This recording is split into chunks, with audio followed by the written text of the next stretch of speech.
Docteur Robert Béliveau, qui est un des porte-parole du collectif Réinfo Québec. Tu es très impliqué sur les réseaux sociaux depuis la COVID, justement, pour apporter un message rassurant. Oui. Tu as toujours été dans la bienveillance. J'ai été traité de rassuriste, d'ailleurs. Ah oui, bon, plutôt que semer la panique, justement. Non, dans une culture de l'alarmisme. Si tu as 96 ans, tu n'as pas 16 ans. Ouais. Quand tu as 16 ans, tu n'as pas 96 ans. Tu ne peux pas appliquer bêtement, aveuglément la même solution à tous, à la totalité de la population, indépendamment de leurs conditions. Tout est là pour nous dire, écoute, on a fait des conneries, là, tu sais, il y a eu une corruption, c'est une fraude monumentale. Oui, on veut s'améliorer personnellement, mais on ne peut pas rester là à rien dire. Moi, je pense que c'est ça le défi. Le défi qu'on va avoir à faire, là, c'est faire la navette. La navette entre le monde intérieur, prendre soin de soi, générer le calme, la paix, la bienveillance. Et puis aussi, refuser des choses qui manquent d'éthique profonde. Comme par exemple, notre collège des médecins, on ne les laissera pas tranquilles. Alors, mais il faut s'ouvrir les yeux pour pas que ça revienne, ces histoires-là. Puis on a le devoir, comme citoyen, de s'informer correctement à des sources fiables. C'est-à-dire TVA et Radio-Canada. C'est-à-dire Réinfo Québec. Et probablement au Canada aussi. C'est complètement fou. Salut! Bonjour. Hey, on a un invité de marque aujourd'hui. Qu'on se le dise. Le 21 janvier. Oui, mais on n'est pas tout à fait le 21 au moment où on enregistre. Parce que toi, tu es en Europe. Je suis en Belgique en ce moment. Ouais, c'est ça. Donc, on tournait des émissions en backup. C'est ça. En prison, peut-être, en Belgique. Et puis, j'avais vraiment hâte de recevoir Docteur. Oui, ça Robert fait longtemps Béliveau. qu'on en parle. Retraité. Ah oui, c'est vrai. C'est parce important que là, de le on va avoir l'ordre des T'es médecins. plus membre de l'ordre, là. Oui, c'est ça. OK, c'est ça. Donc, tu n'as plus aucune crédibilité. C'est terminé. Plutôt que j'ai le droit de parole. Tu as le droit de parole, mais c'est ça. Oui, c'est ça, c'est fou. J'ai une liberté de parole. Mais dis-moi donc, avant de te présenter, Robert, on peut se tutoyer. Je sais qu'avec toi, tu es sans cérémonie. Est-ce que tu as eu des tapes ses doigts, toi, durant les 3 dernières années? Ben, écoute, j'ai eu quelques plaintes qui ont été formulées à mon endroit. Mais... À l'ordre des médecins? Oui, parce que j'étais encore sur le tableau de l'ordre du Collège des médecins. Collège des médecins. Et puis, comme médecin inactif, mais je payais une cotisation minimale là, pour recevoir, dans le fond, les documents qui font parvenir à tous les médecins, savoir ce qui se passait actuellement. Mais à ce moment-là, tu es encore soumis aux règles, au code de déontologie, d'ailleurs, que je valorise, puis qui a été piétiné, le code de déontologie, pendant 4 ans. Là, comme la Charte des droits. Y compris par le Collège des médecins. Hein? Alors, il ne faut pas l'oublier, qui a obligé quasiment les médecins à se faire injecter pour pouvoir conserver leurs droits de pratique, indépendamment de leurs compétences, indépendamment de... Tu sais, ça n'a aucun bon sens. Ce qui va à l'encontre de tout le code de déontologie. Le code de déontologie, c'est le consentement libre et éclairé. Et ne pas nuire aussi. Et primum non nocere. Puis le principe de précaution. Tout ça a été complètement piétiné. Alors... on va faire la petite récapitulation aujourd'hui de tout ce qui s'est passé. Mais on va essayer pour répondre à ta question, j'ai eu trois. Mais ça servait à rien. Mais ça servait à 3 plaintes. Là, tu as démissionné, parce que j'ai dit des trucs à radio. C'était blasphémé. J'ai blasphémé, entre autres, en disant que le Collège des médecins poursuit les médecins qui couchent avec leurs patientes et ils ont raison de le faire. Surtout quand il y a un rapport qui est inégal, là, puis il n'y a pas de consentement libre et éclairé. Là, non plus. Et puis, j'avais dit, mais il devrait poursuivre plutôt ceux qui couchent avec les pharma. Ça, c'est une belle case. Ça, j'ai dit ça, puis ça n'a pas passé. Non, ça n'a pas passé. Là. Alors, c'est fou quand même. C'est pour ça que je le redis. Alors... on le redit. Mais moi, j'ai l'impression d'avoir pas mal de médecins qui ont des petits faux passeports, qui ont eu des petites passes qui ont payé. Là. Mais je connais d'ailleurs plusieurs athlètes professionnels que eux autres, là, ils ont eu des des faux papiers, on nommera pas ou de nom. Des fausses injections. C'est ça, ou des... Ouais, c'est comme... Tu sais, ils payaient 5 000 $, puis c'était réglé, ils avaient leur petit code QR et merci, bonsoir. Mais en tout cas, docteur Robert Béliveau, qui est un des porte-parole du collectif Réinfo Québec, qui était Réinfo COVID. J'imagine que vous avez changé pour être moins controversé, plus d'actualité. Non, pas du tout, parce que la COVID est plutôt en arrière de nous autres, mais on a gardé quand même une branche COVID, parce que ça reste vivant, dans l'actualité. Mm-hmm. Et puis, le virus est là pour rester avec nous autres. Alors, puis les injections aussi semblent être toujours dans le programme. Alors, il faut redonner de l'information, il faut réinformer les gens là, autour de... Et puis, le gouvernement ne le fait pas, le Collège des médecins ne le fait pas non plus. Alors, il faut qu'il y ait des gens qui restent. Alors, on a une branche encore comme ça. Il y a une branche qui est plus sociale, sociétale, et puis il y a une branche qui est plus sur Réinfo, en tout cas dans laquelle je vais participer un peu plus activement, là, sur donner une information correcte pour que les gens prennent des décisions éclairées par rapport à la médecine aussi et aux soins de santé. Ouais. C'est quoi un système de santé alors qu'on a actuellement un système de maladie qui est en santé, puis on a un système de santé qui est très malade. Alors, mais de faire ça, est-ce que tu risques pas de te faire taper sur les doigts par le Collège des médecins pour pratique illégale de la médecine? Non, parce que je pose pas de diagnostic. Sinon, on peut dire, c'est un diagnostic qui est facile à poser, de dire que le système de santé est malade. Ouais. Mais tu as le droit... pour le dire. Tu as le droit de parler de santé de façon générale, si je comprends. OK, parfait. Tu es très impliqué sur les réseaux sociaux depuis la COVID, justement, pour apporter un message rassurant. Oui. Tu as toujours été dans la bienveillance. J'ai été traité de rassuriste, d'ailleurs. Ah oui, plutôt que de semer la panique, justement. Dans une culture de l'alarmisme. Parce qu'il ne fallait pas être rassurant et bienveillant pendant la COVID, il fallait faire peur. Voilà. Et ce qui fait de toi un médecin très intéressant et spécial, un ex-médecin, faisons attention aux mots, c'est que tu as une approche holistique de la santé, donc globale, et tu as consacré les 20 dernières années de ta pratique à l'enseignement de la pleine conscience, que tu appelles la présence attentive. Et donc, si je comprends bien, tu as lâché la médecine traditionnelle durant ta pratique parce que tu avais plus confiance ou... Ah, mais parce que ça correspondait plus à ce que j'avais envie de faire. On cherche toujours à améliorer les gens. C'est quoi le travail qu'on fait en médecine? C'est essayer de profiter d'une crise. C'est pas pour rendre les gens malades ou les confirmer dans leur statut d'impuissance. Tu sais, comme quelqu'un qui fait une dépression. J'ai dit souvent, on les ramène... On fait d'une dépression une personne qui s'identifie à cette étiquette-là, puis qui devient un dépressif ou une dépressive. Ouais. Alors, si on traite juste le signal, le symptôme, sans aller voir qu'est-ce qui a mené à cet état-là, sans connaître, dans le fond, les causes et conditions qui mènent à cet état-là, parce que tout ce qui apparaît, c'est parce que les causes et conditions sont là. S'il y a une crise, aussi bien en profiter, puis faire une crise féconde, dire qu'est-ce que ça m'enseigne sur moi, sur ma vie, sur mes choix, sur mes attitudes, sur mes perceptions aussi. Et ça commence par la perception qu'on a de soi. Est-ce qu'on a du pouvoir sur notre vie ou on est une victime systématique? Et puis là, tu vas voir le médecin qui devient le sauveur. Il y a une triade, il y a un bourreau, il y a un sauveur, puis il y a une victime. Puis il y a un ça, c'est la triade, puis il y a un médicament. Puis là, on confirme la personne dans son statut de victime et puis dans son statut d'impuissance. Puis le docteur tout-puissant va venir régler le signal. Tu sais, ça n'a pas de bon sens. Alors, on amène les gens, on les confirme dans leur statut et puis on dit, dans le fond, c'est ton cerveau qui est malade, c'est génétiquement, etc. Mais ça n'a rien à voir. Ouais. Alors, on fabrique la maladie au lieu de profiter du signal, profiter de la crise. Moi, je dis, tant qu'à faire une crise, faisant une bonne. Ça soit un cadeau évolutif. Qu'elle soit féconde, qu'elle soit utile, qu'elle amène à un changement. Puis c'est une crise sociale. C'est la même chose. C'est parce que les causes et conditions de la crise sont là qu'il y a une crise.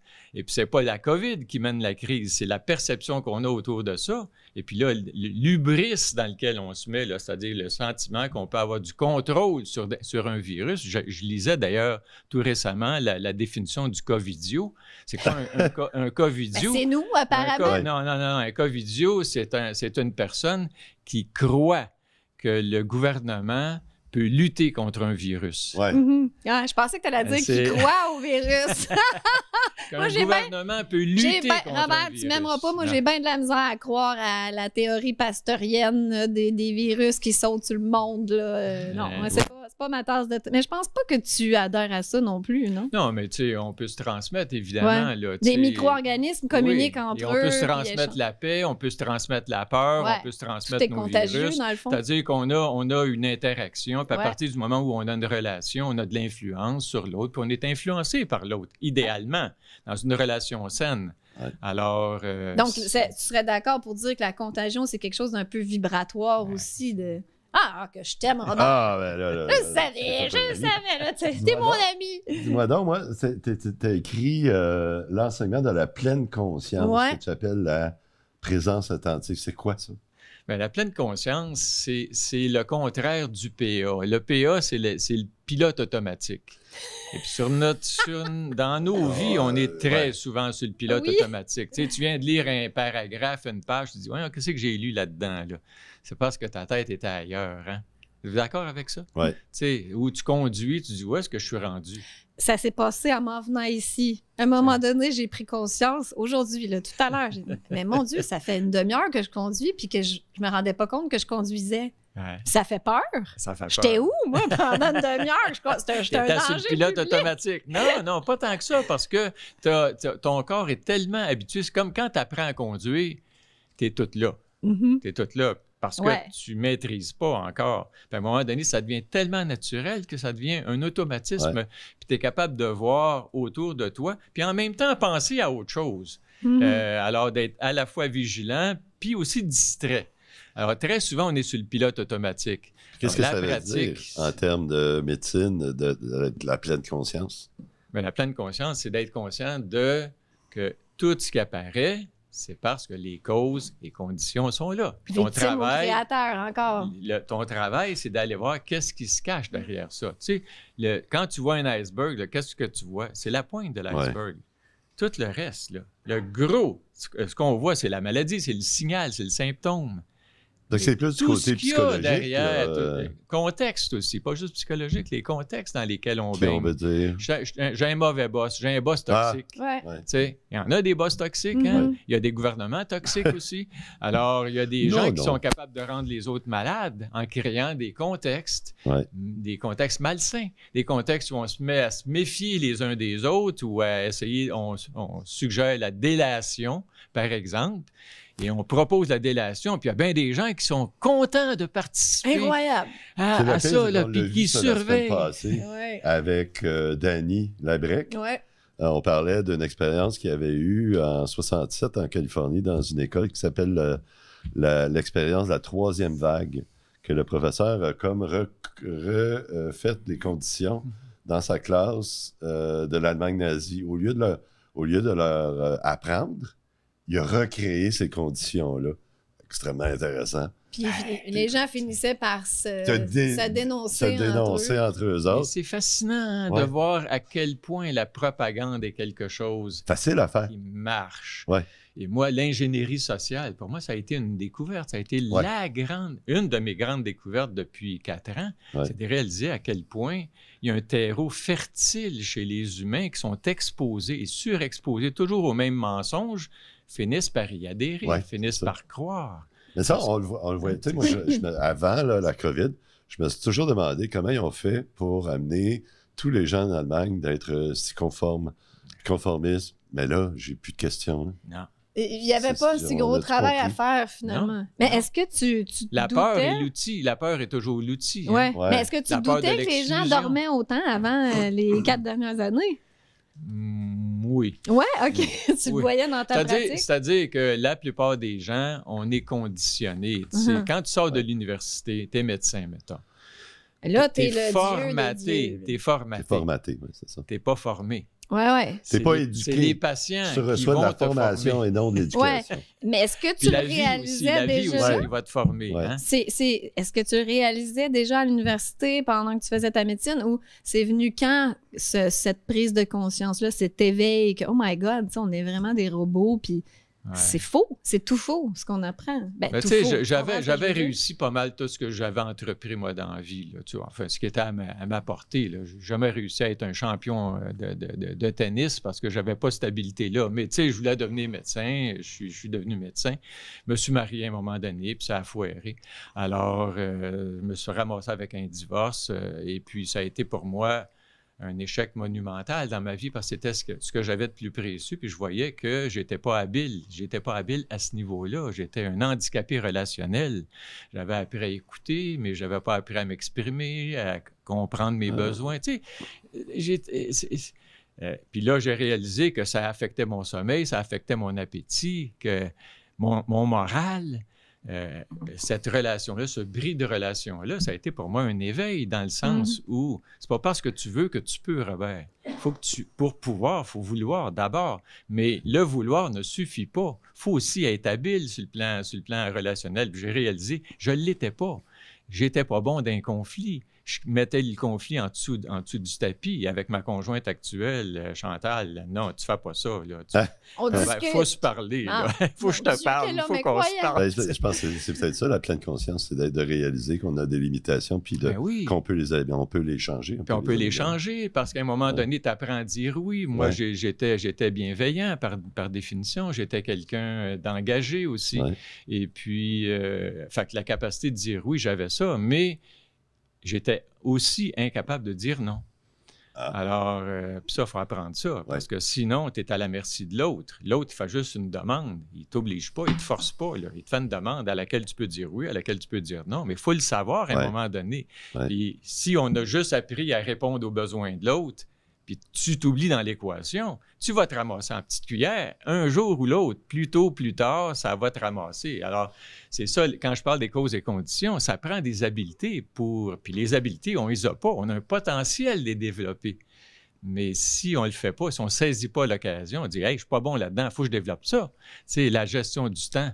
Qui a appris ça? Bien, il faut apprendre à dire non d'abord. Ouais. Tu sais, il y avait un livre qui est apparu là, dans les années par Servan-Schreiber, l'oncle de David, qui a écrit Anti-cancer, en tout cas. Et puis, il venait d'écrire L'art du temps. Écoute, je me suis ramassé à Paris là, pour suivre un atelier là, de 2 jours, là, puis j'ai écouté, je peux te dire, puis après ça, je vais mettre ça en application parce que j'étais chef de tout, sauf de ma vie, à un moment donné. Alors, inévitablement, tu dis oui, tu dis oui, tu dis oui, puis là, tu dis, qu'est-ce que je fais de ma vie, là? J'ai tout fait. J'ai dit souvent, moi, j'ai tout fait dans ma vie. Mais comment tu l'écris, j'ai tout fait? J'ai tout fait ou j'ai tout fait. C'est bon. C'est comme j'ai réalisé que j'ai tout fait dans ma vie. Et puis, c'est étouffé, ça veut dire j'ai pas pris soin de moi aussi. J'ai pas appris à prendre soin de moi. Il faut que j'apprenne ça. La semaine passée, on parlait aussi de la caverne de Platon. Je sais pas si tu connais un peu le concept. On a parlé du retournement du prisonnier. Puis on a comparé ça un petit peu au concept de nuit noire de l'âme. Est-ce que tu connais un peu ce concept-là? C'est le concept où tu te réalises d'un coup que tout ce que tu sais est faux. Ben, dans ton cas, c'est quand tu as vécu ton divorce, probablement, là, que ça a fait l'effondrement et l'éveil. Ben oui, c'est l'éveil sur... on est des êtres de relation, puis quand nos relations vont pas bien, le corps va pas bien, l'esprit va pas bien non plus. Alors, mais ça, c'est après ça, il faut que tu t'occupes. Bon, le temps, c'est prendre du temps aussi pour tes relations. C'est prendre du temps pour habiter ta relation, puis l'habiter correctement. Tu sais, pas juste être là, mais pas être capable d'écouter l'autre ou pas être capable de s'exprimer à l'autre parce qu'on a peur que la relation s'effrite ou qu'il y ait un éloignement relationnel quand il y a un conflit. Alors, j'en veux pas de conflit parce que le conflit est dangereux, parce que dans ma famille d'origine, un conflit, ça finissait toujours mal. Alors, il y avait un gagnant puis des perdants. Tu as expérimenté ça sur toi-même. Bien sûr. Tu avais des problèmes de santé à cause de tout ça, puis là, tu as réglé ça, puis pouf. Ben là, dépression ou c'était physique? Non, c'était un effondrement, appelle ça dépression si tu veux. Là. Okay. Moi, je n'ai jamais qualifié ça de dépression, mais comme d'une crise personnelle une crise qui mène, ben oui, mais une crise. Un divorce, c'est une crise. Un naufrage, c'est une crise, mais c'est aussi une occasion de dire « Wow, qu'est-ce qui fait que je me suis ramassé là? » il y a des choses que j'ai besoin d'apprendre, que j'ai besoin d'intégrer. Tu sais, l'intelligence émotionnelle, là, on n'apprend pas ça à l'école. Puis on est vraiment formaté à s'oublier pour l'autre, comme on l'a vu dans les 4 dernières années. Allez vous faire vacciner pour protéger les autres. Si vous ne le faites pas pour vous, faites-le pour les autres. Oui. Donc, c'est très égoïste si on se fait passer en premier. Ça n'a pas de bon sens. Là, avant d'être un membre de la communauté, il faut être un individu puis être capable d'exprimer son individualité, sa singularité, son originalité, son talent particulier. Ah oui, bien oui. Puis il faut que tu développes ça parce que tu ne viens pas au monde en sachant tout ça. Tu viens au monde... Tu sais rien. Puis dans ta famille d'origine, tu n'as pas tout appris ce qu'il fallait apprendre pour avoir des relations saines. Tu as appris des affaires pour que la relation tienne. Puis à une époque, ça suffisait pour que la relation continue, se persévère dans le temps. Parce que on rejetait tous les gens qui étaient séparés. Tu comprends? Ouais, c'est vrai. C'était très condamné dans l'Église catholique, etc. Toutes les structures étaient en place, mais ça ne suffit plus aujourd'hui. Alors, il faut donc développer des compétences qu'on n'a pas appris dans nos familles d'origine. Il faut accepter qu'on est incomplet puis qu'on a à développer nos potentialités. Et puis ça se fait à travers une démarche de conscience, de conscientisation, puis dire... pleine conscience. De pleine conscience. Conscience de l'autre, conscience du fait qu'on est vulnérable quand on est avec l'autre, mais on est solide aussi. Et des fois, l'objectif qu'on se donne, souvent que la relation tienne ou qu'elle dure, c'est pas un bon objectif. L'objectif, ça devrait être que la relation soit bonne. Si elle est bonne, elle va durer. Ouais. Tu comprends? Parce que si on veut qu'elle dure, des fois, on va faire des compromis épouvantables, puis on va se sacrifier, on va s'oublier, on va s'immoler.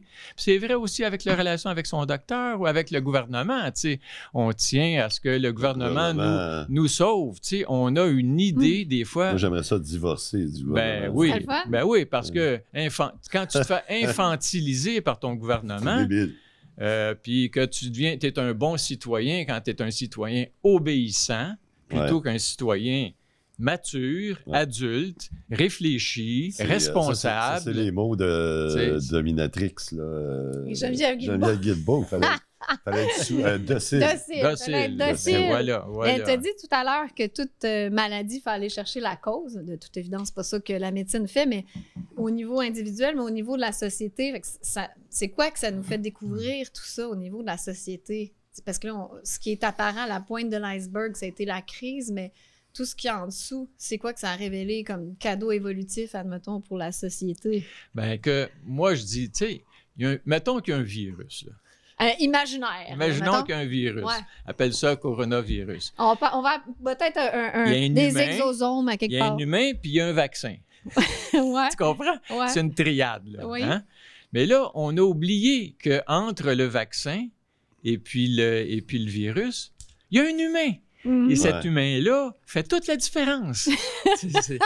Non, mais c'est vrai, si tu as 96 ans, tu n'as pas 16 ans. Ouais. Quand tu as 16 ans, tu n'as pas 96 ans. Tu ne peux pas appliquer bêtement, aveuglément la même solution à tous, à la totalité de la population, indépendamment de leurs conditions. Ouais. Ce virus-là peut te tuer. Si tu es sur le bord du précipice, ça te prend juste un petit coup de vent pour que tu tombes. Oui, c'est ça. En bypassant tous les médecins, parce que tu ne pouvais pas aller voir ton médecin. En bypassant tous les médecins. Tu ne pouvais pas, c'était interdit par l'État. En disant, la technologie est là et est beaucoup plus importante que la relation que tu as avec ton médecin. Ça restait expérimental. Ben oui. J'ai pas envie, moi, d'essayer. De toute façon, même si ça aurait fait 50 ans que j'aurais voulu rien savoir. Mais tu sais, pour quelqu'un qui est ambivalent, crime, c'est expérimental. Quelqu'un qui fait confiance aussi. Mettons quelqu'un qui est un peu naïf. Là. Mais tu sais,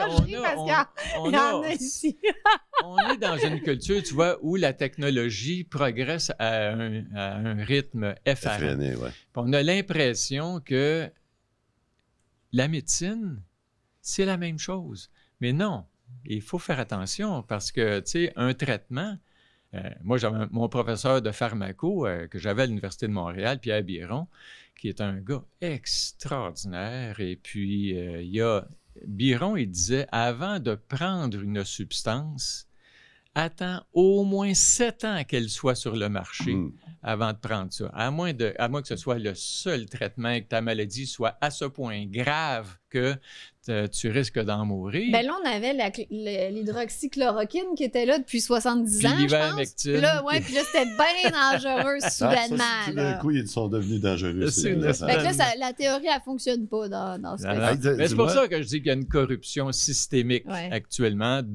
Et si ça a pu mettre ça à l'avant, mettre ça en lumière. À la lumière, là. Ouais. Mais les rayons sont là. Tout est là pour nous dire, écoute, on a fait des conneries, là, il y a eu une corruption, c'est une fraude monumentale. Là, ils ne veulent plus en parler. Ben mais oui, là, on faire comme si de rien n'était. Parce qu'en parler, c'est, il y a eu toute l'enquête nationale citoyenne. Tu as témoigné, je pense. Je n'ai pas témoigné, mais j'ai assisté. C'était là, oui, c'est ça. Alors, oui, tu étais là, on t'a c'est vu. ça. Alors, on était là pendant les 3 jours à Québec, mais ceux qui ont suivi ça, puis là, écoute, il y a un rapport. 100 pages qui viennent de Et on avait invité tous les gens de la santé publique. Oui, il n'y en a pas un qui s'est pointé. François Legault a été invité. Tous les journalistes ont été invités aussi. Zéro.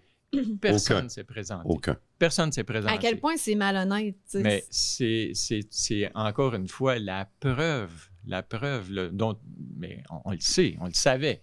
Mais là, c'est juste confirmer ce qu'on savait déjà. C'est qu'il y a un aveuglement volontaire ou imposé. Alors, imposé, c'est plus. Non, mais de toute façon, il serait venu. Volontaire chez certains, et imposé chez les autres. Parce que le danger, c'est évidemment de se faire traiter parce que tu fricotes avec des complotistes, tu deviens radioactif. Moi, tu t'exposes à tes On parlait de ça, complotiste. Le nouveau mot, là, ça serait chercheur de vérité. Oui, c'est beau ça. Moi, des détecteurs de mensonges, chercheurs de vérité. Mais aussitôt qu'on tague la personne, qu'on étiquette la personne, c'est une façon de la diffamer. C'est une façon de l'exclure, c'est une façon de ne pas l'écouter, de ne pas l'entendre, de ne pas s'y intéresser, alors qu'on devrait plutôt ouvrir à des points de vue divergents, différents, parce que la science, dans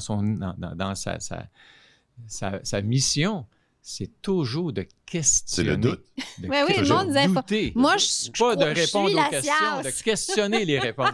C'est ça. Mais attends, qu'est-ce qui s'est passé avec les médecins? Parce qu'on dit, ils sont vendus puis ils sont corrompus. Puis toi, tu crois en fait qu'ils étaient juste formatés et endoctrinés. Ils croyaient tout à fait. Ça. Mais oui, mais tu sais, c'est quelque chose de très, très normal dans ce qu'on appelle la médecine, parce qu'on dit souvent que la médecine, c'est une science. C'est un petit peu une science et beaucoup un art. C'est plutôt l'art de la rencontre. On a perdu l'art. On veut dire, dans le fond, que l'art de la rencontre, parce que la rencontre, c'est la rencontre avec cet humain particulier, là, singulier. C'est pas en 15 minutes. Unique. Non. Puis il faut que je le connaisse, que je la connaisse, que je connaisse ses allergies, ses valeurs, son contexte de vie. Es-tu marié? Es-tu pas marié? Es-tu seul? Etc. Est-ce qu'elle est dans ça la rend plus Amélie, c'est une autre affaire que de faire affaire avec quelqu'un d'autre. Ben oui. Amélie, oui. Qu'est-ce que elle a ses valeurs. Ben oui. Non, mais... Elle a surtout sa valeur. Je l'aime, Robert! Tu ne prescris pas des produits chimiques. Non, moi, je ne prends pas ça, ces cochonneries-là. Non, voilà, tu sais. Mais c'est au minimum, tu sais. Mais actuellement, parce qu'on traque la maladie, parce qu'on prétend que si on détecte les choses assez vite, on va pouvoir tout contrôler. Donc, tu tomberas jamais malade, donc tu mourras jamais à terme. Là, mais on est en plein délire. Hein? C'est une société qu'on veut surtout pas avoir aucun symptôme. Donc, on pâche tous les symptômes, puis on veut jamais comme se nettoyer. Parce que le fond de ça, c'est la peur de la mort. Ben oui. Exactement. On n'évolue pas non plus si on n'a jamais un nettoyage là, au niveau physique ou autre. Si j'étais pas mort à ma première relation, j'aurais jamais vécu la relation fabuleuse que j'ai avec Chantal depuis 33 ans. Mais tu comprends, c'est comme il faut mourir à ceci pour renaître à cela. Puis peut-être que notre culture a besoin de mourir à des délires. On est en plein délire actuellement. Là, elle a besoin d'un bon euthanasie, notre culture. Elle va mourir aide à mourir. Non, mais elle va mourir. Elle est en train de mourir. Elle agonise. Un petit peu comme le système de santé. Il faut qu'il agonise. Notre système de maladie. Il faut qu'il agonise pour mettre sur pied un système de santé. Mais si j'avais été te voir là, durant tout le délire, puis là, tu étais mon médecin de famille, puis là, docteur Béliveau, là, je sais pas trop quoi faire, là. faudrait-tu que je prenne le vaccin? Là, moi, tu risques ta job, là. Mais là, alors, moi, j'aurais... T'as dit non, touche pas à ça. Ah, oui, mais c'est quoi qui t'aurais risquait... pas pu faire une dérogation? Non. C'était interdit. Oui, c'est vrai, t'avais pas le droit. Non, mais même si t'es médecin, il y avait 3 conditions qui pouvaient justifier, seulement 3 conditions qui pouvaient justifier de ne pas recevoir le... Mais tu sais, ça n'a aucun bon sens. C'est quoi les 3? La première, c'était d'avoir une allergie grave à un des produits. Okay. Mais il fallait que tu les aies toutes utilisées avant de démontrer que tu as une allergie grave à tous ces produits-là. Mais je pense qu'il n'y avait pas moyen d'avoir la liste des ingrédients de ces maudits vaccins-là. Comment tu peux savoir si tu es allergique, vierge? Ça n'a pas de bon sens. Même si c'est écrit dans Pfizer, sur le site de Pfizer, ne pas prendre si vous avez des allergies aux ingrédients. Mais on peut-tu avoir les putains d'ingrédients? Oui, puis si tu avais déjà fait une myocardite ou une péricardite, c'est venu éventuellement là, comme une des raisons qui pouvait justifier que tu ailles... Je ris parce que avoir eu des effets secondaires graves avec la première dose, c'était pas suffisant pour avoir l'exemption de la deuxième. Non, à quel point qu'on est débile! Non, mais ça n'a aucun sens. Puis combien de gens, moi, j'ai vu faire des ACV après une première... et puis là, vous êtes malade, vous avez eu un ACV. Raison de plus pour vous vacciner une deuxième fois. Oui. On a entendu ça à la Commission nationale d'enquête citoyenne. On a entendu des témoignages comme ça. Là, alors, moi, quand je parle d'un aveuglement, là, mais c'est de la stupidité. C'est plus qu'un aveuglement. Il faut vraiment être stupide pour faire des choses comme ça. Là. Mais est-ce qu'ils sont stupides? Il ne faut pas être capable de réfléchir. Mais il ne faut pas oublier non plus, à un moment donné, le cancer du sein, là. Le cancer du sein, ça fait longtemps que ça existe. Hein? Il y avait un nommé Halstead qui était chirurgien-chef à Johns Hopkins à Baltimore. Puis lui, il disait, le cancer du sein, c'est une maladie du sein. Tu enlèves le sein, t'arraches les ganglions axillaires. En tout cas, c'était mutilant d'une façon extraordinaire. Mais tu sais combien de temps ça a duré, ça, là? 75 ans. Ouais, c'est fou. Cette chirurgie mutilante-là, ça a duré 75 ans avant que Bernie Fisher, qui était un chirurgien iconoclaste, a fini par dire « Et si on enlevait seulement la bosse et on faisait de la radiothérapie? Est-ce qu'on aurait à peu près les mêmes? » Puis il a osé faire ça. 75 ans après la soumission de tous les chirurgiens, tous les médecins, tous les patients aussi. Puis là, mais juste pour dire que la médecine, ça évolue lentement parce qu'on est attaché à être conforme. Il y en a il y a un conformisme qui... Puis si tu te mets à réfléchir puis à penser autrement, puis actuellement, on n'en fait jamais trop, donc on n'en fait jamais assez, donc on se ramasse avec une surmédicalisation, un surdiagnostic, un surtraitement, et puis on rend les gens malades en voulant les garder en bonne santé. Alors, drôle, attention, là, il y a des dérapages qu'il y a, puis il faut être conscient de ça, mais c'est ça la pleine conscience, c'est être conscient de ce qu'on fait, puis quand ça cause du tort, arrêtez. Puis pas juste de voir le corps comme une voiture, c'est pas mécanique, c'est dans l'ensemble. Justement, s'il y a une bosse, si tu enlèves la bosse, il y a quand même quelque chose plus profondément qui a amené la bosse. On sait quoi qui a créé le cancer? Il y a une mécanique, il y a un côté mécanique. Je dis pas que ça doit jamais exister. Là, il est important, le côté mécanique. Il est important aussi. Moi, j'ai un décollement de la rétine, puis je vois bien de mon œil gauche maintenant. Il y a 50 ans, je serais devenu aveugle de mon œil gauche. On est bien content d'aller se faire opérer ou se faire réparer quand on se casse un bras. C'est ça. Qu'est-ce qui t'est arrivé, d'ailleurs? J'ai un tendon, là, qui est bon. Mais alors, il ne faut pas refuser puis rejeter tout. Mais il faut juste dire, il y a des tendances actuellement qui sont dangereuses en médecine. Puis moi, je dis, si tu vas bien, va pas voir ton docteur. L'idée qu'on devrait chacun avoir un médecin... Non, mais c'est vrai. Non, arrêtez d'essayer de prévenir. Je vais prévenir. Moi aussi, ça me toujours dépasse. le dépistage. Là, ils vont trouver de quoi. Il y a des bonnes chances. Tu vas passer un total body scan à 72 ans, à mon âge. Ils vont trouver une petite tombe, un kyste, un ci, un ça, qui n'est pas supposé d'être là. il va avoir quelque chose. Puis là, c'est comme... Mais là, tu viens de planter la graine de c'est peut-être un cancer, puis là, il va y avoir quelqu'un qui va aller planter une aiguille là-dedans. On est sans même longueur d'onde. C'est comme, on sait que... Si on veut être en santé, allez pas voir le médecin. Le moins possible. On sait que l'effet placebo existe. Ben oui. Puis l'effet nocebo aussi. Nocebo existe. Ouais. Puis ça, il n'y a rien de mécanique là-dedans. Ça vient de ce que tu dis, de la pleine conscience. Fait que ça revient à ça, quand tu te fais diagnostiquer quelque chose, là, boum. C'est de ça qu'ils ont profité pendant tout cet épisode-là de COVID. Ouais. Tu comprends, pour aller arroser la graine de la peur chez les humains. La peur de la mort, la peur de la maladie, la peur aussi d'être exclu de la communauté, parce que c'est un besoin fondamental. L'affiliation, le fait de faire partie du clan, de la tribu, de la gang. C'est dur d'être exclu. Non, mais tu sais, c'était la mort. T'as une mise à mort. Quand tu penses que tu faisais partie d'une tribu, tu étais éjecté. T'étais mort. Mort. Alors, on a encore ça dans notre amygdale. Oui, ça fait peur.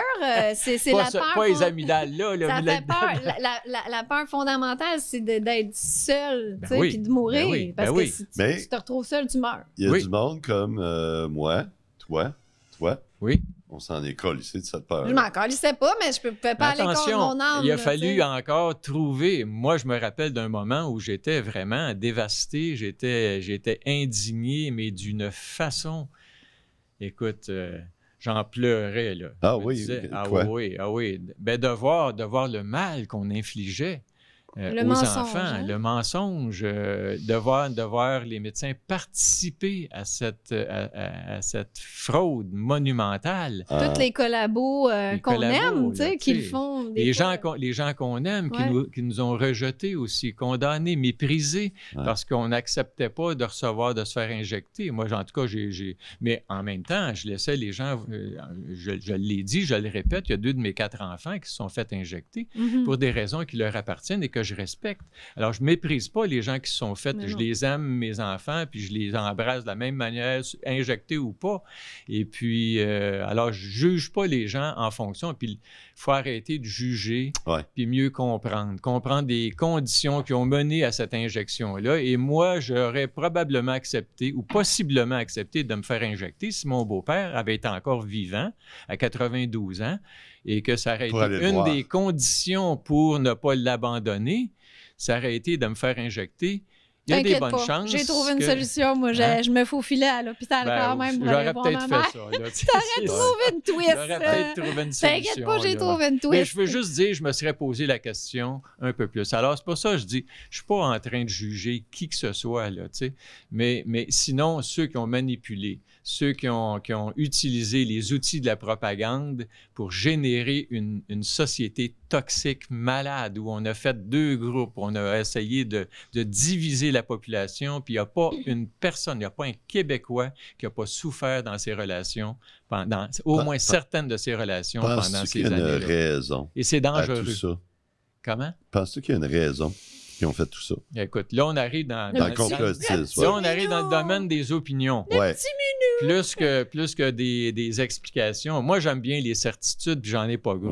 Mais là, ça, je vais mourir, le mensonge existe, ça j'en ai. Puis Big Pharma, ils sont corrompus jusqu'à la moelle. Ils se foutent un peu de notre santé, un peu beaucoup. Mais complètement, complètement. Ça. Mais ça c'est pas des nouvelles, des les gens choses savent, c'est ça qui est plus pire. Ils sont conscients. Écoute, Marcia Angel, qui était le directeur, qui était l'éditeur en chef du New England Journal of Medicine, après 15 ans, elle a claqué la porte du New England, elle a dit, je sors de là, c'est plus de la science, là, c'est du marketing. Alors, elle est allée enseigner à l'Université Harvard, puis elle a écrit un livre, La vérité sur les compagnies pharmaceutiques. Ça fait 20 ans de ça qu'elle a écrit ça. Alors, c'est juste pour vous dire, il n'y a rien de neuf sous le ciel. C'est juste que là, on l'a en pleine face. C'est drôle parce que Paul Arcand avait fait un grand reportage sur les pharmaceutiques et tout ça. Je pense que c'était en 2009 ou 2010. Puis, c'était catastrophant quand tu regardais ce reportage-là. Puis, Paul Arcand, lui, il a fait comme s'il n'avait jamais fait ça pendant la pandémie. Sophie Thibault de TVA avait fait un reportage dans les années 90 sur le danger des vaccins. Puis là, maintenant, à tous les soirs, elle disait aux gens d'aller se faire vacciner. Tu sais. C'est ce qu'on appelle un collabo. Qu'est-ce qui pourrait pousser des gens intelligents comme Paul Arcand à complètement changer de... Moi, je pense que l'attachement à son statut. Oui, c'est ça. L'attachement à son pouvoir, l'attachement au prestige. Renier tout ce qui a été dit. Les humains, on est des petites bêtes très attachées. Ouais. Et les gens libres, il n'y en a pas tant que ça. Libres de parole, libres d'action, libres de mobilité, avec de la mobilité. On est très attachés. Puis parce qu'on est attaché, on est susceptible de se faire manipuler. Ben, c'est simple comme ça. Puis le problème, c'est pas la manipulation. Le problème, c'est mon attachement. Il y a l'attachement. Oui, mais il y a l'attachement au pouvoir, au prestige, mais il y a aussi la peur de... Parce que là, quand t'es quelqu'un de l'attachement, c'est le pouvoir. T'as peur de te faire démolir aussi. Là. Ben oui. Parce que si t'adhères pas, ils te démolissent la réputation. Tu vas pas t'en sortir comme ça tranquillement. Là. Complètement. Alors, ça fait mal. Parle-en à Anne Casabonne. C'est comme qui était aimée, adulée, appréciée partout où elle passait. Puis soudainement, à cause de ses prises de position, elle est devenue infréquentable. Comme Lucie Laurier, je pense que c'était une femme appréciée dans le milieu. Oui, mais moi, je n'étais pas connue, mais Lucie Laurier, elle était appréciée, je crois, dans le milieu. Guillaume Lemieux-Vierge, etc. Préféré le chouchou du Québec. Mais tu sais, on a vécu une période extraordinairement violente. Ouais. D'une violence incroyable. Et tu penses que c'est juste l'argent? Bien, je pense qu'on devrait mettre à jour les peurs qui nous habitent. Pour moi, c'est une occasion de mettre à jour. J'ai lu des livres sur la peur de mourir. La peur de la mort. Pour commencer à être en paix avec le fait, avec ma finitude, avec le fait que je me rapproche de ça. Être en paix avec la mort. En paix avec la mort. Puis, apprendre à vivre, c'est apprendre aussi à mourir. À mourir, tu sais, il faut que l'enfant meure pour que l'adolescent naisse. Il faut que l'adolescent meure pour que l'adulte naisse. Tu comprends? Il y a toujours le processus de vivre, c'est aussi le processus d'apprendre à mourir, à une idée qu'on se fait de soi. Pour ouvrir à ce qu'on devient. Toute notre société est basée sur éviter ce moment-là. Oui, mais la peur de l'humiliation publique est plus forte encore que la peur de mourir. Je suis certaine qu'il y en a qui préfèrent mourir. C'est relié, c'est la mort sociale. C'est comme parce que tu te retrouves... C'est la mort sociale. Ça, c'est la peur numéro 1, la mort sociale. Mais c'est pas juste ça, t'as plus d'argent qui rentre. En plus. Alors, t'as plus d'argent qui rentre, t'as plus de loyer, puis les loyers sont exorbitants. Tu comprends? Tout le monde a été mise en place pour générer de la vulnérabilité. Une société d'esclaves. Une société d'esclaves, de gens qu'on veut qui apprennent à obéir. Qui apprennent à obéir aveuglément. Tu comprends? Obéir aveuglément sans se poser de questions. Si tu poses des questions, t'es un complotiste. Comme Guylaine Tanguay. Je suis bien content. On la salue, Guylaine. T'es un peu plus vieux que moi. Toi, tu as été dans le système d'éducation avant qu'il y ait eu tout le chambardement. Je pense que tu as eu... Est-ce que je dis correct? Tu n'as pas été dans le système d'éducation qui est aujourd'hui. Ben non. Tes premiers temps. Hein? Non, c'est clair. Est-ce que tu vois une différence entre ce que tu as vécu, soit étant jeune, primaire, secondaire, puis aujourd'hui? Mais oui, mais on était conditionné à l'époque. Aussi. Il fallait se libérer, mais on était conditionné par la religion, le bien, le mal, le corps, c'est à mépriser. Alors que non, le corps n'est pas à mépriser, mais il y avait une espèce de mépris, en tout cas de certaines parties du corps en particulier. Ouais. Les parties où on jouissait trop fort. Il ne faut pas trop avoir de plaisir. Non, le plaisir est un peu suspect. D'ailleurs, le conditionnement a juste changé de façon. Mais on a toujours été conditionné. Puis la libération, c'est un job individuel. Il faut réaliser. Il y a des gens qui me disent on est libre. Mais pas pantoute, on n'est jamais libre. On est complètement à la merci de deux parents. Un bébé, ça a besoin, c'est dépendant au coton. Tu n'as pas plus de dépendant qu'un enfant. Si tu le laisses là, il meurt. Si tu règles juste ses besoins biologiques sans les prendre, les cajoler, leur parler, les aimer. Un monstre.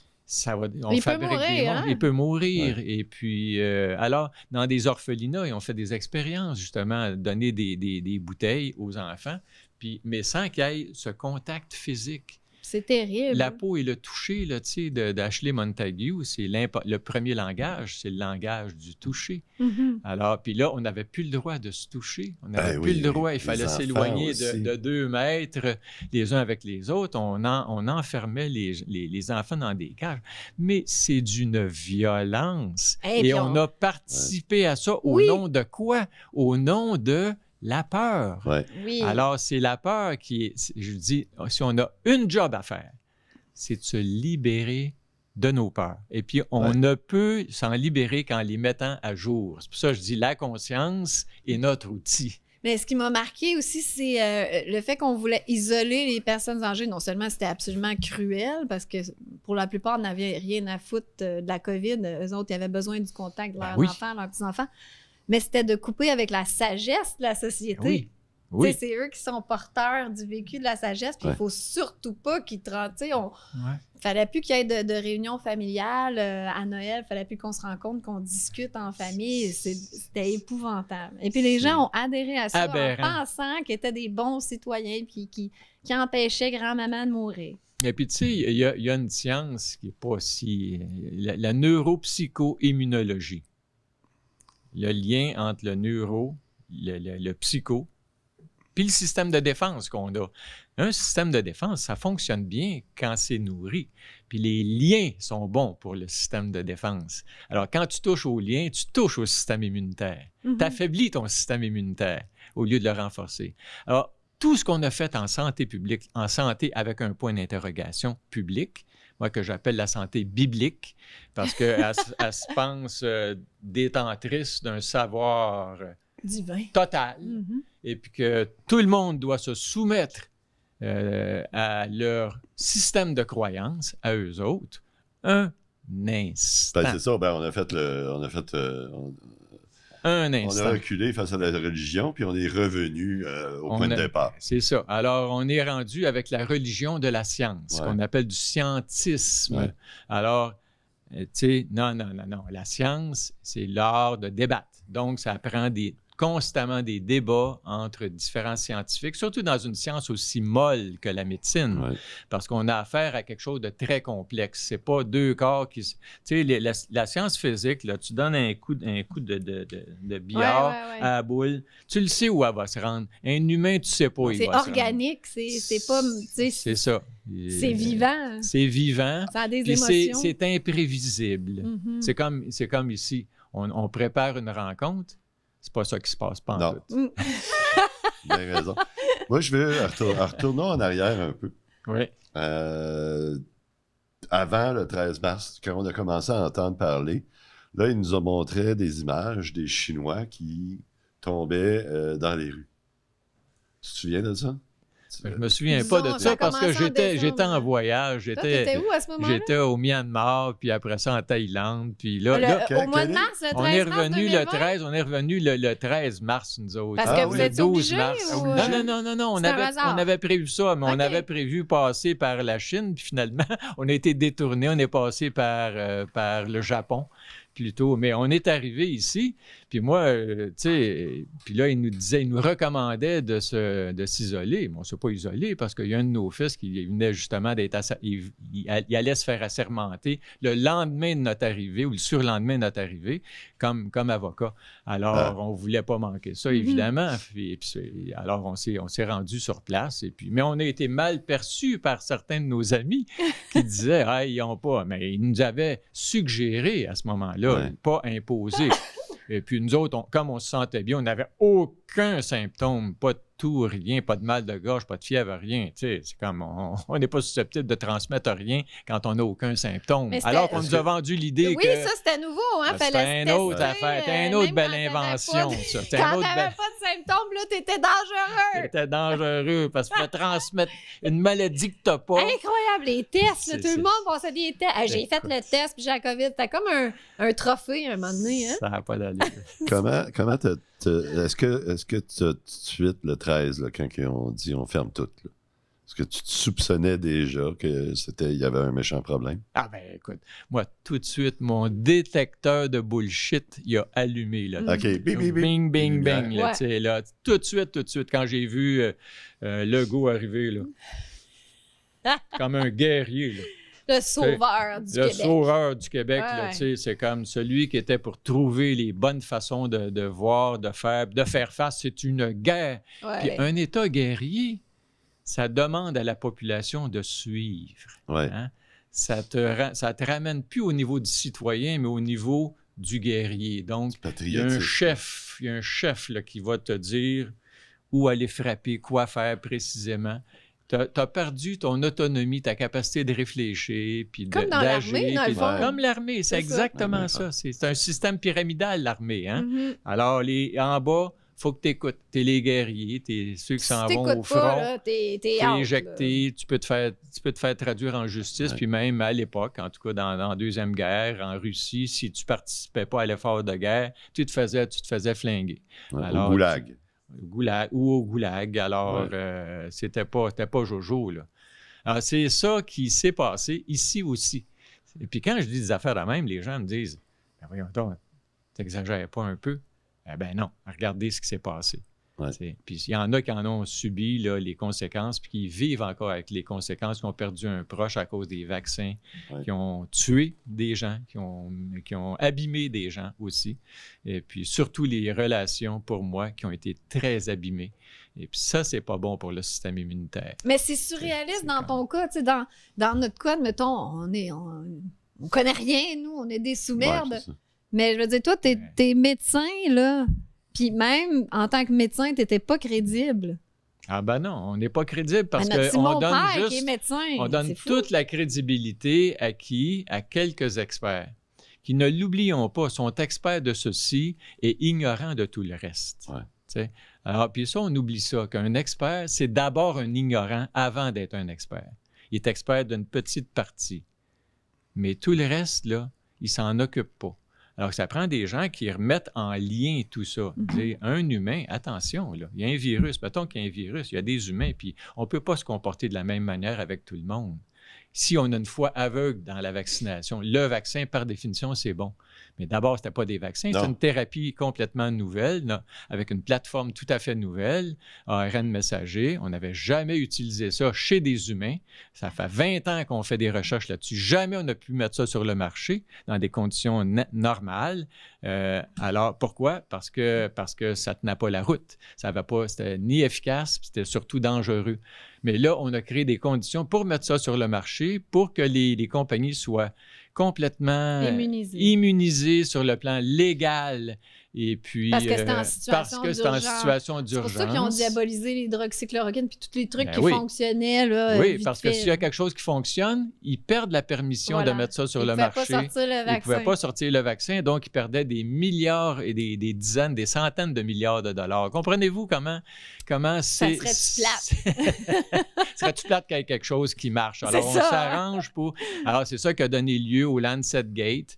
Puis le Lancet Gate, là, tu sais, qui ont publié une affaire complètement inventée de toutes pièces avec des faux patients sur l'hydroxychloroquine.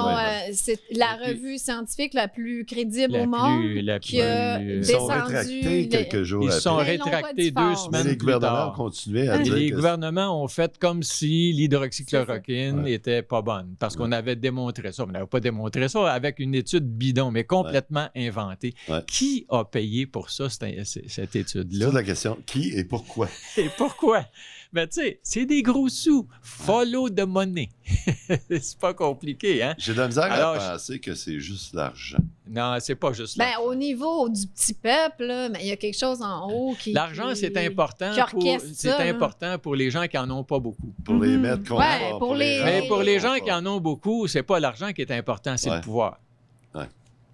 Puis l'argent, c'est un outil de pouvoir. C'est quoi qu'il y a dans la tête de ces gens-là qui veulent c'est des psychopathes. C'est des psychopathes. C'est des malades. C'est des malades mentaux. Si on croulait sur les milliards, on vivrait notre vie puis on serait heureux. Qui ont tué des millions et des millions de personnes pendant les deux guerres. Même chose. Qui envoyaient toutes les dissidents. À qui ça profite? À qui ça profite, la guerre? À peu près jamais au commun. Jamais. Les gens ordinaires. Là. Moi, je me considère comme une personne ordinaire. Tu sais, pas extraordinaire, ordinaire. Juste ordinaire. Ça suffit. Puis on est tous ordinaires. Même ceux qui ont beaucoup d'argent, ils vont finir entre 4 planches, eux autres aussi. Qu'ils veuillent ou pas. C'est écrit dans le livre. C'est écrit dans le livre. Et puis, il faut se faire remplacer un jour ou l'autre. Dieu merci, il y a la mort. Alors, ça permet de renouveler les pensées, de renouveler l'humain aussi. Puis, est-ce qu'on va aller dans la bonne direction?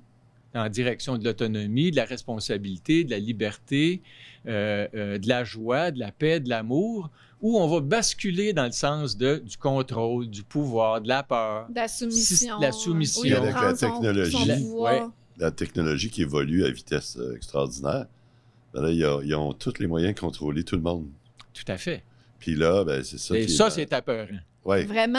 Il y a un grand danger avec ça. C'est là qu'il va falloir dire comment on fait pour utiliser ces outils-là sans être à la merci de ces outils-là. Oui, c'est ça. Puis ça, moi, je pense que ça passe par la politique. Oui. Et aussi par des choix individuels. Comment on met du sable dans l'engrenage. Oui, mais là, c'est beau avoir des choix individuels, mais si tu as toute une propagande qui amène la masse à faire quelque chose, puis la masse est facilement manipulable, on l'a vu. Même si y a des gens comme nous qui crient dans le désert, puis on ne se fait pas entendre par ces gens-là, puis on se fait traiter de tous les noms par les autres. Fait que comment tu penses qu'on peut faire de la politique avec ce genre d'environnement-là? Moi, je pense qu'il faut se marginaliser. Il faut être à l'aise dans la marge. Pas dans la marde, dans la marge. Je pense qu'on l'est. Dans la marde aussi. Je pense qu'on l'est dans la marge. Ah oui, ben oui. Mais bon. Il faut inviter des gens puis dire la marge, c'est une belle place. C'est une place de créativité, de joie, de festivité, de rencontre, d'affection. Alors, on a le choix, là, tu sais, je dis l'amour du pouvoir ou le pouvoir de l'amour. C'est là que ça va jouer. Pour moi, c'est... Puis se détacher de tout ce drame-là, puis de laisser faire. Oui, on n'essaie pas de contrôler des choses incontrôlables. Et puis, on dit, comment je peux faire pour avoir une vie saine dans un monde plutôt toxique ou plutôt malsain? Comment on fait? Bien, on fait ce qu'on fait.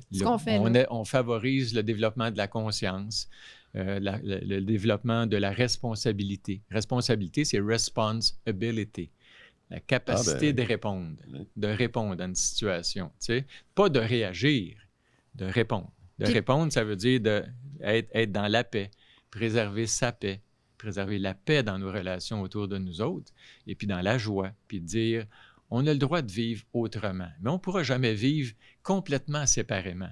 Mais un pied à droite. Tu sais, comme moi, j'ai continué à pratiquer la médecine pendant mes 20 dernières années de pratique, mais d'une façon marginale. Je faisais quelque chose qui avait pignon sur rue parce que Jon Kabat-Zinn avait démontré l'efficacité de ces pratiques-là sur la dépression, sur l'angoisse, sur des grands problèmes, puis les problèmes somatiques aussi.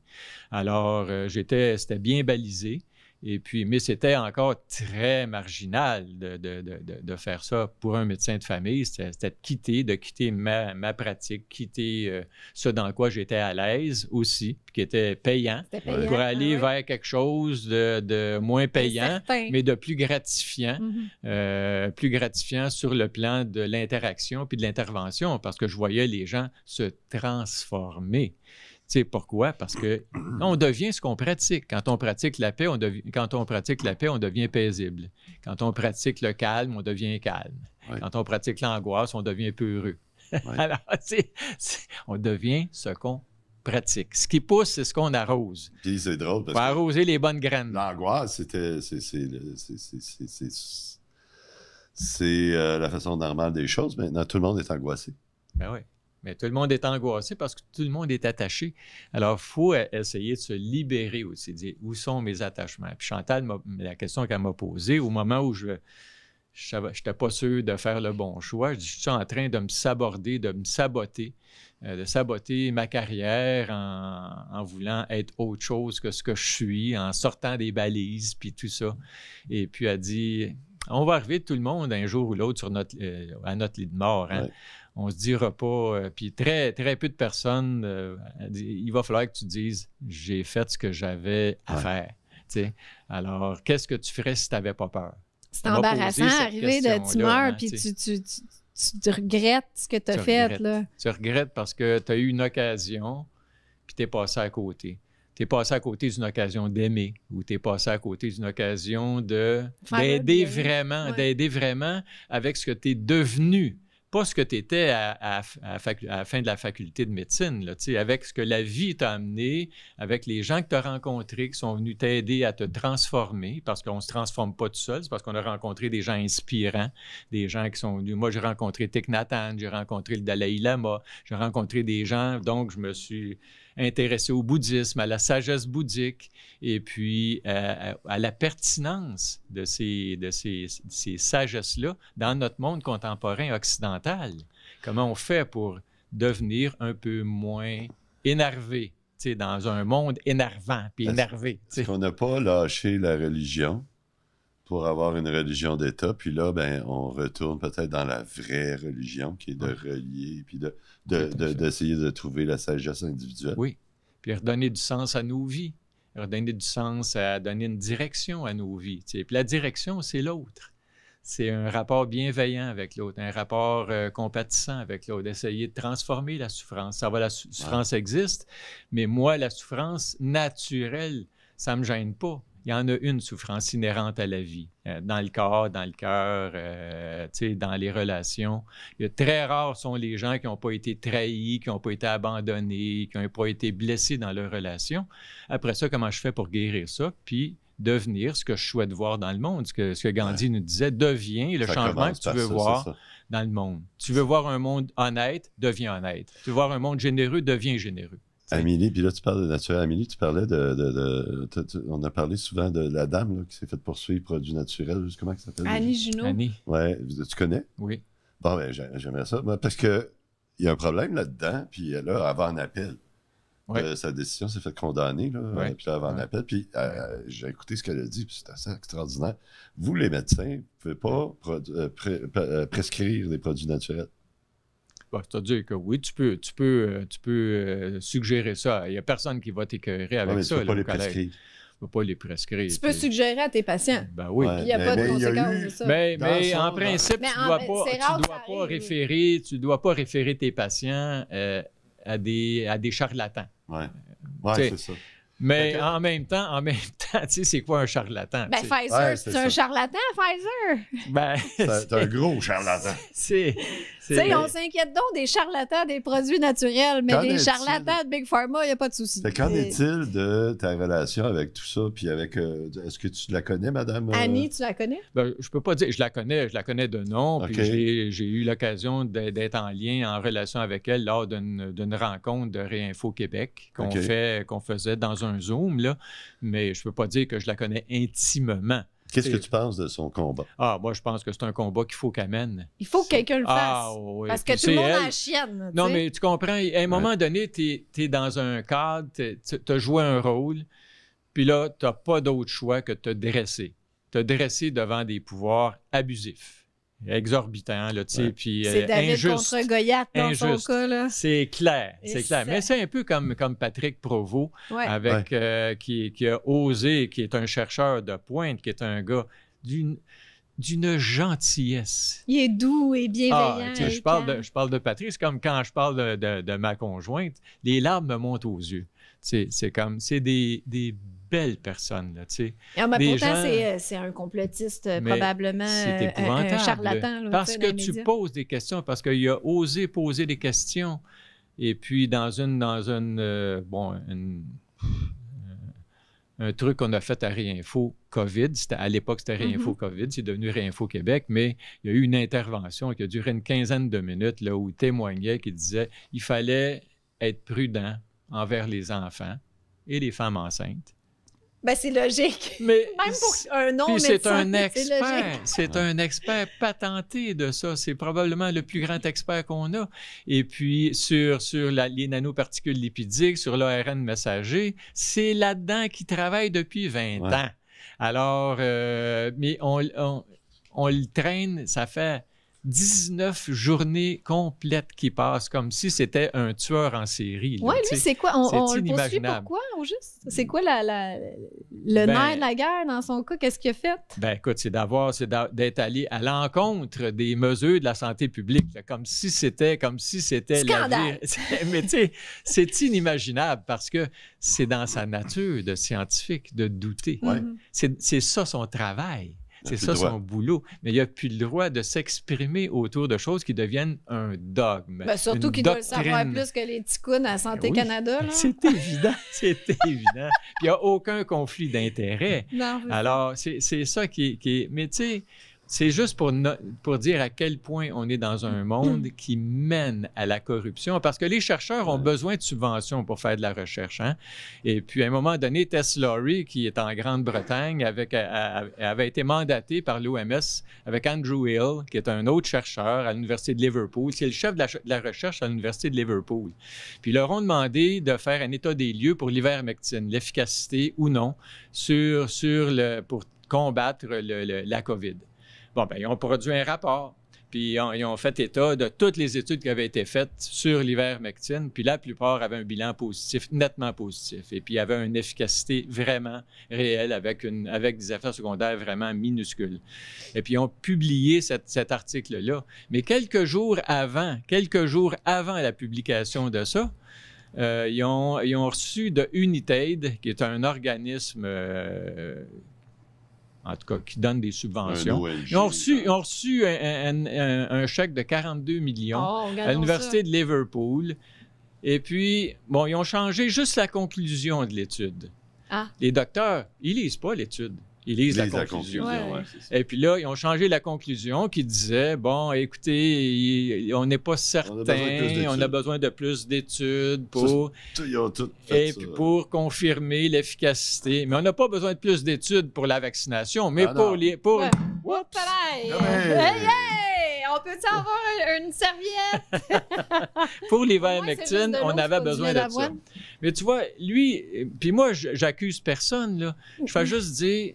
Andrew Hill, qu'est-ce qu'il a fait? Il a fait sa job de chef chef de la recherche. Il a fait sa job de chef de la recherche à l'Université de Liverpool parce qu'il y a des chums. Puis tous les gens qui sont sous lui, s'il n'avait pas accepté ça, il n'y aurait pas eu les 40 quelques millions de dollars de Unitaid pour continuer à faire de la recherche. Fait qu'il se serait fabriqué des ennemis, puis il aurait probablement été éjecté de son poste de chef de la recherche à l'Université de Liverpool. Tu vois? Alors, on est dans un monde... de mensonges. Où, si tu mens pas...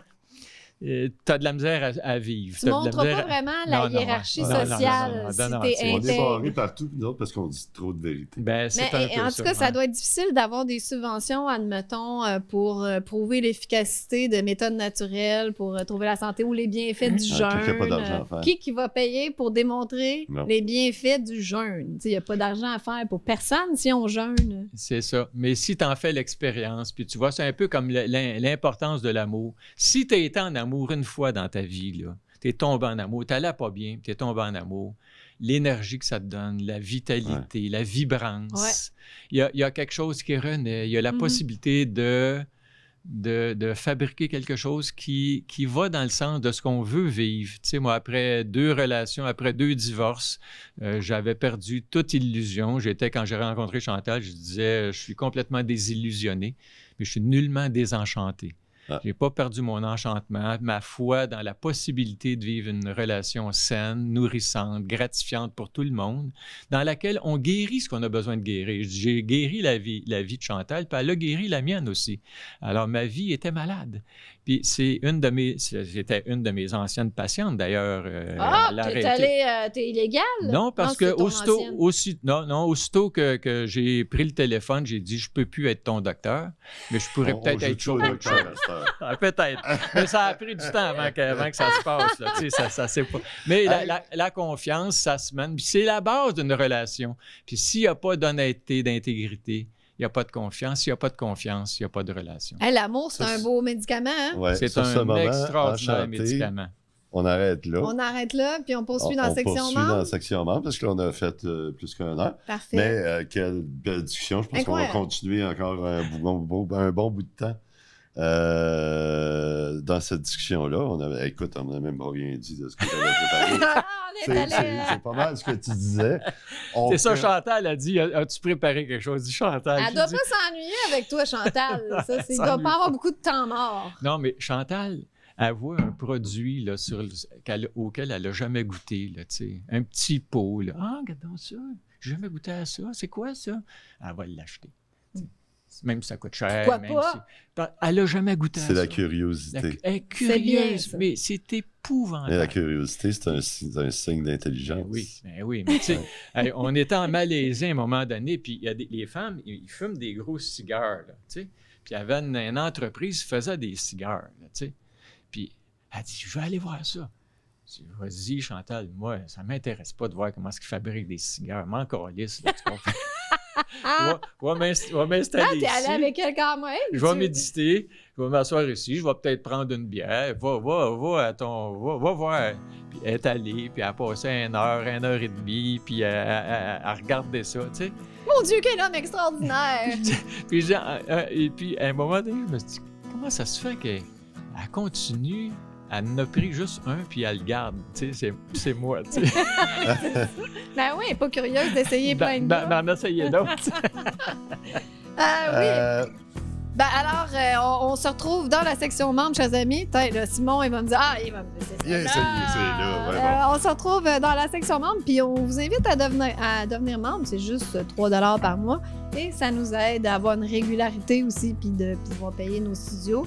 Vous pouvez aussi nous envoyer des dons, si vous voulez. Les adresses sont dans la description de la vidéo. Donc, vos dons nous permettent de faire ces belles entrevues, comme avec Dr. Robert Béliveau, dans nos studios à TV Laval. Puis la semaine prochaine... Ça faisait corporate, hein? Oui, très corporate. La semaine prochaine, on ne sait pas trop qui on va avoir. On va peut-être faire ça chez toi. Parce que là, la semaine prochaine, tu reviens d'Europe. Oui, puis là, on n'a comme pas beaucoup de temps à suivre pour la semaine prochaine. On va voir. Là, c'est loin, c'est tellement loin à partir du moment là, qu'on tourne cette émission. Oui, parce que là, c'est le 21 janvier, aujourd'hui. Ouais. Puis la prochaine émission, c'est le 28. Voilà. Là, tu vas être de retour. Oui. Donc là, on va essayer de... Je vais être encore mêlée. Oui, c'est ça. Je sais pas. Fait que je vais peut-être aller te voir chez toi. Avec tranquillement. Oui, c'est ça. On va peut-être faire une émission avec tranquillement, c'est mon chat. Ça s'appelle Tranquillement. Ouais, tu vois que vous n'avez pas... On voit que je suis pas très standard, je crois pas au virus, moi, puis mon chat s'appelle Tranquillement. Fait que ne me jugez pas, chers amis, je vous aime. Merci à tous, puis merci Robert Béliveau. On s'en va dans la section membres, là. Oui, c'est ça, puis on revient la semaine prochaine avec Amélie qui va avoir un accent... belge. Belge. Voilà. Ça m'a fait plaisir. Merci. Merci, Robert.